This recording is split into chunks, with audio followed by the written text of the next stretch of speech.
So, welcome to the wake up call. And I know it's Monday, and I know that the late, great Muhammad Ali passed away on Friday. Was it Friday or Saturday? Can't remember. And every fiber of my being wanted to post something on that day, but because I knew that we were having this wake up call on Monday, I was like, you know what, I'm gonna hold off, and I'm not gonna just post, a picture or an RIP or a meme on Facebook or whatever. Like, I really feel like it deserves more attention and time and thought than just posting something up and moving on. And as you get a little bit older, I especially noticed it in this last year, just people that you look up to that were part of your childhood, they seem to be passing on faster and faster and faster. I mean, that's just natural, right? Because you're all getting older together, and it's just part of the deal, right? But on Saturday morning, the Muhammad Ali one hit me a lot harder, and I really felt like, this was a part of my growing up as a kid. Like, Muhammad Ali was an unbelievable athlete, but he was so much more than that. He was an icon.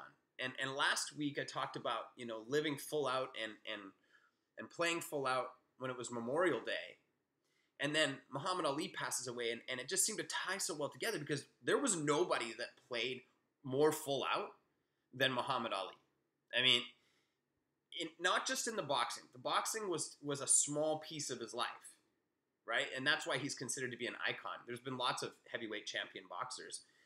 Floyd Mayweather is some people will argue is the best boxer of all time, even better than Muhammad Ali. But Floyd Mayweather's not an icon. In fact, most people don't even want to give him credit for how good he is because he's an idiot. Muhammad Ali, on the other hand, although not a perfect human being, certainly had some issues along the way, was far bigger than just boxing. He was born as Cassius Clay in Louisville, Kentucky. I don't know if you've been to Louisville, Kentucky. I have. There's tons of cool paraphernalia around Louisville in relation to Muhammad Ali. He started boxing when he was 12. And the reason that he started boxing was because somebody stole his bike. And he was absolutely committed to whooping the kid who stole his bike. And the police chief said, well, then you better take some boxing first, or it's going to be you who gets whooped. And 30 days later, he had his first boxing match, and he won. And the rest is history. He went to the Olympics, and he won a gold medal. And the story is muddy, but the rumor is that when he came back to Louisville, he was still treated as such a second-class citizen because of his skin color, even though he was a gold medal winner, that he got frustrated one night and he just threw his gold medal into the river. Now, when he was pushed on it in later life, he said, I didn't really throw it in there, I lost it.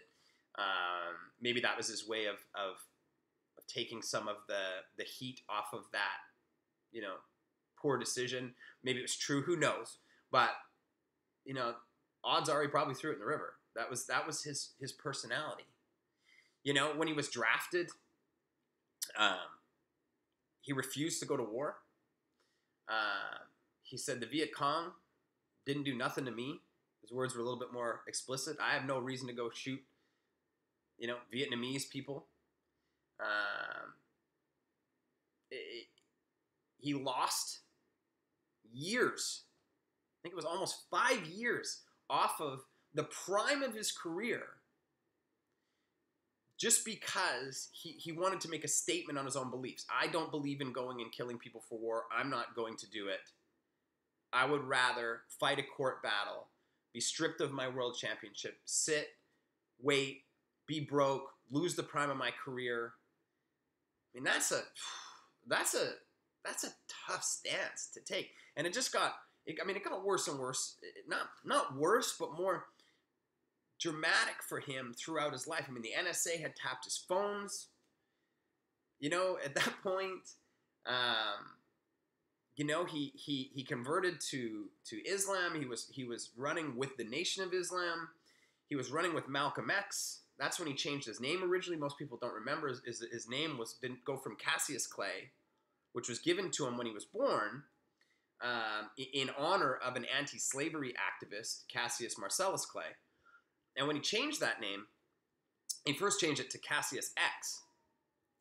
And then when Malcolm X left the Nation of Islam, that's when Muhammad Ali decided to take on a different name, and that's when he gave himself the name Muhammad Ali. Now, it confused people so much that he wanted to change his name, and it bothered people so much. I mean, you got to think about that time. We're talking about 1964 in the United States, so we've got an affluent, confident, irritating, loudmouth. I mean, he was called the Louisville Lip, right? You remember all of his interviews. He broke all of the barriers of what black athletes were supposed to be able to do at that time in the United States. He broke all the stereotypes. So when he went and changed his name, and he did it for religious reasons, and he was arguing a lot of things about rights and this and that, the New York Times wouldn't even write his name as Muhammad Ali until 1970. So from 1964 to 1970, he was saying, this is my name. This is what I want to be known as. And they were saying, no, we're not going to. We're just not going to write. Can you imagine if the New York Times today just continued to call Caitlyn Jenner Bruce Jenner for the next 7 years? Can you imagine what the pushback would be? And this guy, he couldn't even get people to call him by his new name. You know? He went on to do things like, you know, save 15 hostages by flying to Iraq against the American government's wishes. He wasn't sent there on behalf of the American government. He went there against their wishes, on his own, to sit with Saddam Hussein, who wouldn't even see him for 2 weeks, made him sit and wait, until he finally was able to get a meeting, and Saddam let him fly home with 15 American hostages. Combine that with the fact that he's starting a Broadway musical. Most people don't know that. I think it was called Buck White. He had Irish roots with actual family ties to Katie Couric.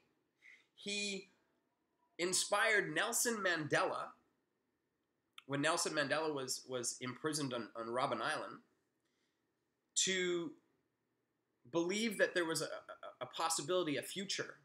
He inspired Nelson Mandela. Let that sink in for a second. He inspired Billie Jean King when Billie Jean King was pushing for female sporting recognition and rights. He would say to her, Billie Jean, you're the queen, and she said it was him that made her feel the confidence to go out and push for those rights. You know, he got Parkinson's disease, and for basically 30 years brought attention to it, drove charities. The Make-A-Wish Foundation was a big one of his. You know, he lit if you remember him lighting the torch in Atlanta, you know, arms all shaking, trying to, you know, that was one of the craziest, most inspiring, like, sporting moments that, you know, anyone will ever probably remember. You know, this was a guy who played the game by his own rules. He had an enormous belief system about what could be accomplished by not only himself, but others, anybody. He was constantly challenging the status quo. He was constantly looking to inspire others. He rarely backed down from a fight, but he never went in to be antagonistic. He just went in to give his viewpoint and see if he could open up people's minds to a different way of thinking. And he was extremely well-spoken and intelligent in his arguments. And when you look back at the relationships that he had, and the issues with the government, and the issues with the Nation of Islam, and then the issues with promoters, and the issues with Parkinson's and charity, and, you know, multiple wives, and so many different things that happened in his life that he made active decisions based on his belief system that this is what would allow him to live in his greatest light, in his greatest strength, and took him from just being a kid in Louisville who could box to being an icon that inspired millions and millions and millions of people. I felt like it was worth taking time to talk about it today, because last week when I said the goal for us is not to live an easy life. The goal is to live a life playing full out, so that when the short life is over, we can go with no regrets, and we can say, man, I did it. There's probably no better example of that than Muhammad Ali, who often took the hard road because he felt it was right, because he wanted to play full out. And it wasn't always easy, but look at the legacy that this guy has left behind. So I know for me personally, Saturday morning again was a bit of a wake-up call for me when I'm looking at the decisions that I'm making, and I'm trying to decide, am I going to do this or am I going to do this? And it's made me look at them again and go, which one of these is playing full out? Which one of these am I going to look back at in 40 years, in the last years of my life, and go, I'm so glad that I didn't shy away from that one. I'm so glad I rolled the dice on that one. I'm so glad I played full out on that one. So I want to thank Muhammad Ali for inspiring me again, as he did for many, many people over the course of his life and now at the end of his life. And I want to challenge you to do at least one thing today that's going to bring you closer to living the life that you deserve to be living. Have an awesome day, everybody.